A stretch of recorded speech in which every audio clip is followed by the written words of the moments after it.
ഈ ജനപ്രതിനിധി കേരളത്തിന് തന്നെ വലിയ അപകടമാണ്. ഈ ജനപ്രതിനിധിൻ്റെ ആത്മാവുണ്ടല്ലോ അല്ലേ, വേറൊരു ആത്മാവ് ഒരേ സംഗതിയാണെന്നാണ് പറഞ്ഞത്. നമ്മൾ ബൈ ഇലക്ഷൻ സമയത്ത് ഞങ്ങൾ ഷർട്ടും മുണ്ടും മാറിയിടും എന്നൊക്കെ പറഞ്ഞല്ലേ മാധ്യമങ്ങളോട് തന്നെ പ്രതികരിക്കണ്ടേ? കേരളത്തിൻ്റെ ഉന്നതനായ സ്ഥാനം വഹിക്കുന്ന ഒരാളല്ലേ കോൺഗ്രസിൻ്റെ, അയാൾ പ്രതികരിക്കണ്ടേ? പ്രതിപക്ഷ ഇവർ പറയില്ലാന്ന്. ഇവരൊക്കെ എന്താ ചോദിച്ചാൽ ഈ പരസ്പരം പറയാൻ മടിക്കും. കാരണം ഇയാൾ പറഞ്ഞാൽ ഇയാളെക്കുറിച്ച് ഒരുപാട് കാര്യങ്ങൾ മറ്റാൾ പുറത്തു വിടും. ഈ യുവജന നേതാവിന് പറഞ്ഞാൽ മറ്റേ കക്ഷിയുണ്ടല്ലോ, ഇയാളുടെ ആത്മബന്ധമുള്ളൊരുത്തൻ, അയാളിനെക്കുറിച്ച് വേറെ കാര്യങ്ങൾ പുറത്തു വിടും. ഇതൊക്കെയാണ് ഇവരുടെ പേടി. പരസ്പരം പ്രശ്നമാണ്. അതുകൊണ്ടാണ് ഇവരൊന്നും ഇത്തരം കാര്യങ്ങൾ. നമുക്കൊരു ഒറ്റ കാര്യമുള്ളൂ, ഞങ്ങൾ പറയുന്ന ഒരു കാര്യം, ഇത്തരം ആളുകൾ നിരന്തരമായ ആരോപണം വരികയാണ്. ഇപ്പം ഇന്നലെ എന്തോ വിദേശത്തു നിന്നൊരു വനിത അല്ലേ, ഒരു പ്രതികരണം, ഒരു എഴുത്തുകാരി. അത് എനിക്ക് മാധ്യമങ്ങളോടൊന്ന് പറയട്ടെ, നിങ്ങളുടെ മാധ്യമത്തിൻ്റെ മാനേജ്മെൻറ്റിനോട് ഇന്ന് തന്നെ പറയണം, പാർട്ടി ജില്ലാ സെക്രട്ടറി, പാലക്കാട് ജില്ലാ സെക്രട്ടറി പറഞ്ഞു എന്ന് പറയണം, ഇവനെയൊക്കെ വിളിച്ച് ചർച്ച ചെയ്യുമ്പോൾ ദയവ് ചെയ്ത് വനിതാ ആങ്കർമാരെ ഇരുത്തരുത്. വനിതാ ആങ്കർമാരെ ഇരുത്തിയാൽ തന്നെ അവരുടെ ഫോൺ നമ്പർ കൊടുക്കരുത്. അവർ അപകടത്തിലാവും. അതുകൊണ്ട് വളരെ ശ്രദ്ധിക്കണം, മാധ്യമങ്ങൾ നന്നായിട്ട് ശ്രദ്ധിക്കണം. അല്ലെങ്കിൽ അവരുടെ ഭാഗത്തൊന്നും ഉണ്ടാവില്ല, ആരുടെ വനിതാ മാധ്യമ പ്രവർത്തകരുടെ ഭാഗത്തൊന്നും ഉണ്ടാവില്ല. ഇതൊരു സൈക്കോ ആയതുകൊണ്ട് സംഗതി അന്ന് തന്നെ അങ്ങടേക്ക് ഹെഡ് ചെയ്ത് കളയും. അത് മനസ്സിലാക്കി നിങ്ങൾ ദയവ് ചെയ്ത് ഇന്ന് തന്നെ നിങ്ങളുടെ മാനേജ്മെൻറ്റിൽ ഇത്തരം ആളുകൾ ചർച്ചയ്ക്ക് പോകുമ്പോൾ മറ്റവനാണ് ചർച്ചയ്ക്ക് വരുന്നതെങ്കിൽ അവരെ അയക്കണ്ട എന്നാണ് എൻ്റെ ഒരു അഭ്യർത്ഥന. നിങ്ങൾ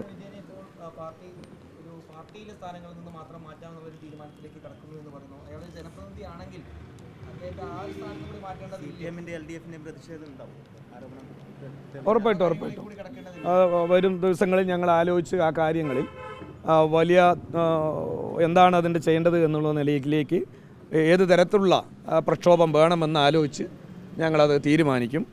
ഏതായാലും മിനിമം ഇവരുടെ സംഘടനാ ഭാരവാഹിത്വത്തിൽ നിന്നെങ്കിലും മാറണം. ഇയാൾ രാഷ്ട്രീയത്തിൽ വന്ന ഉടനെ എന്തെല്ലാം ആരോപണങ്ങളാണ് വന്ന്, വ്യാജൻ ഞങ്ങളുണ്ടാക്കിയതാണോ വ്യാജൻ? ഇപ്പോൾ കോഴിനായി അല്ലേ, ഇപ്പോൾ വ്യാജം പോയി കോഴിനായി എന്നാണ് ജനം വിളിക്കുന്നതെന്നാണ് പറയുന്നത്. എനിക്കറിയില്ല. അപ്പോൾ വ്യാജൻ, കോഴി, ഇങ്ങനെയൊക്കെ നാടാകെ കേരളമാകെ ചർച്ച ചെയ്യുമ്പോൾ ഈ കോൺഗ്രസ്സിന് എന്തെങ്കിലും ഒരു മാനവും നാണമുള്ളൊരു രാഷ്ട്രീയ പ്രസ്ഥാനമാണ് എങ്കിൽ, ആത്മാഭിമാനമുള്ളൊരു പ്രസ്ഥാനമാണെങ്കിൽ ഇവനെ സംഘടനാപരമായെങ്കിലും നടപടിയെടുക്കണ്ടേ? ഞാൻ പറഞ്ഞല്ലോ, CPM-ൻ്റെയോ DYFI-ൻ്റെയോ യൂണിറ്റ് സെക്രട്ടറി ആണെങ്കിൽ നിങ്ങൾ രാത്രി മുഴുവൻ ചർച്ച നടത്തിയിട്ട് ആ പാവപ്പെട്ട ഓമനക്കുട്ടനെ മാറ്റിയില്ലേ? ഞങ്ങൾ ആരായിരുന്നു ആദ്യം അത് റിപ്പോർട്ട് ചെയ്തത്? ഈ കേരളത്തിൽ ഓമനക്കുട്ടനെതിരായി ആരോപണം ഉന്നയിച്ചൊരു മാധ്യമ സ്ഥാപനം ഉണ്ടല്ലോ, ഏഷ്യാനെറ്റ്. ആ ഏഷ്യാനെറ്റുകാർ ഇതുവരെ മാപ്പ് പറഞ്ഞിട്ടുണ്ടോ? 14 രൂപ ഓട്ടോ ചാർജ് ആ ദുരിതാശ്വാസ ക്യാമ്പിൽ നിന്ന് പിരിച്ചപ്പോൾ ലക്ഷക്കണക്കിന് പിരിവ് നടത്തി ലോക്കൽ കമ്മിറ്റി മെമ്പർ എന്ന് പറഞ്ഞ് കളക്ടറും തഹസിൽദാരും പോലും പോയി ഞങ്ങൾക്ക് അബദ്ധം പറ്റി എന്ന് പറഞ്ഞപ്പോൾ ആ ആരോപണം കൊണ്ടുവന്ന് ഒരു കുടുംബത്തിലെ ഒരു കുടുംബനാഥനെ, CPM എന്നത് ഒഴിവാക്കുക, ഒരു കുടുംബനാഥനെ കേരളത്തിൽ മൊത്തം അപമാനിച്ചൊരു ചാനൽ ഇപ്പോഴും ഒരു മാപ്പ് പറയാൻ തയ്യാറായിട്ടുണ്ടോ? ഇതല്ലേ ഏഷ്യാനെറ്റിൻ്റെ ഒരു പൊതു നിലപാട്. ഞാൻ പറയുന്നത്, ഞങ്ങളാണെങ്കിൽ നിങ്ങൾക്ക് ഇതായിരിക്കില്ല. ഇന്ന് കേരളമാകെ ഈ ലൈവായിട്ട് ഓരോ പ്രതിപക്ഷത്തുള്ള രാഷ്ട്രീയ പ്രസ്ഥാനങ്ങളുടെയും നേതാക്കളെ പോയി ലൈവായി നിങ്ങൾ ഇൻ്റർവ്യൂ ചെയ്ത് ഞങ്ങളെ തകർക്കുക എന്നുള്ള നിലപാടായിരിക്കും ഈ കാര്യം. നിങ്ങൾ പക്ഷേ ഇവിടെ ഈ കാര്യങ്ങൾ ചെയ്യാത്തത്, നിങ്ങൾക്കിതെല്ലാം ഒരു മറച്ചു വെക്കണമെന്നും ഇവരെയെല്ലാം സംരക്ഷിക്കണമെന്നും ഈ കേരളത്തിലെ ഇത്തരം മോശപ്പെട്ട പ്രവർത്തനം നടത്തുന്ന യൂത്ത് കോൺഗ്രസിൻ്റെ നേതാക്കൾ ഇതൊക്കെ ചെയ്തോട്ടെ, ഒരു പ്രശ്നമല്ല എന്ന നിലയ്ക്ക് മാധ്യമങ്ങൾ പോലും നിൽക്കുന്നു എന്നത് വളരെ ഖേദകരമാണ്. നിങ്ങളൊരു ഇത്തരം കാര്യങ്ങളിലെങ്കിലും ശക്തമായൊരു പ്രതികരണം മാധ്യമങ്ങളുടെ ഭാഗത്തുനിന്ന് വരണം. ഞങ്ങൾ പറയുമ്പോൾ സ്വാഭാവികമായും അതിൻ്റെ ഒരു ആംഗിൾ നിങ്ങൾ തന്നെ തിരിച്ചുവിടും, നിങ്ങൾ തന്നെ വേറൊരു ആംഗിളിലേക്ക് തിരിച്ചുവിടും. അപ്പോൾ അതുകൊണ്ടാണ് ഞങ്ങൾ പറയുന്നത്, മാധ്യമപ്രവർത്തകർക്കെതിരെ ഉൾപ്പെടെ ഈ പറയുന്ന യുവജന നേതാവിൻ്റെ പീഡനം നടന്നുവെന്ന് ഈ നാട് ചർച്ച ചെയ്താണ്. പേര് പറഞ്ഞില്ല എന്നേ ഉള്ളൂ, ആ വനിതയുടെ പേര് ഇത്ര നേരം പറഞ്ഞിട്ടില്ല. അതവിടെ ഇരിക്കട്ടെ. പക്ഷേ എങ്കിലും നിരന്തരമായി ഇത്തരം കാര്യങ്ങൾ പൊതുസമൂഹത്തിൽ ചർച്ച ചെയ്യുമ്പോൾ ഇവരെയെല്ലാം തുറന്നു കാണിക്കാനും കോൺഗ്രസിൻ്റെ നേതൃത്വത്തോട് നിങ്ങൾ ചോദിക്കണം, എന്ത് നടപടി സ്വീകരിക്കുന്നു നിങ്ങൾ? പ്രതിപക്ഷ നേതാവിനോട് ചോദിക്കണം, KPCC പ്രസിഡന്റിനോട് ചോദിക്കണം, ഇവരെയെല്ലാം എന്ത് നടപടി നിങ്ങൾ സ്വീകരിക്കുന്നുവെന്ന് മാധ്യമങ്ങൾ ചോദിക്കണമെന്നാണ് എൻ്റെ അഭിപ്രായം.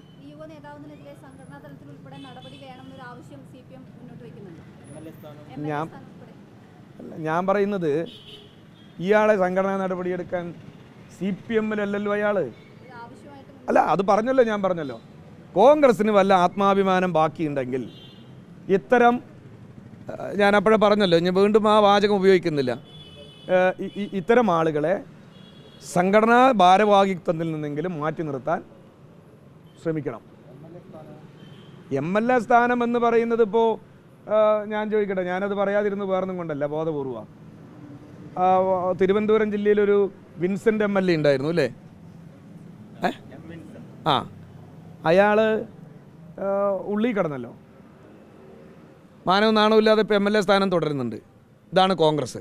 പിന്നെ ഒരു എൽദോ കുന്നപ്പള്ളി അല്ലേ, എൽദോസ് കുന്നപ്പള്ളി, അയാളും ഒരു വനിതയുടെ ആക്ഷേപം വന്നു, റിമാൻഡ് ചെയ്തു, പക്ഷേ ഒരു MLA സ്ഥാനം രാജിവെച്ചോ. അപ്പം അതുകൊണ്ട് അതുകൊണ്ട് കൂടിയാണ് ആ കാര്യത്തിലേക്ക് പറയുക. പക്ഷേ കോൺഗ്രസ് ഇതിലൊരു തീരുമാനം എടുക്കണം, നിലപാടെടുക്കണം. അതിന് പ്രതിപക്ഷ നേതാവും KPCC പ്രസിഡന്റും തയ്യാറാവണം. മനസ്സിലായില്ലേ?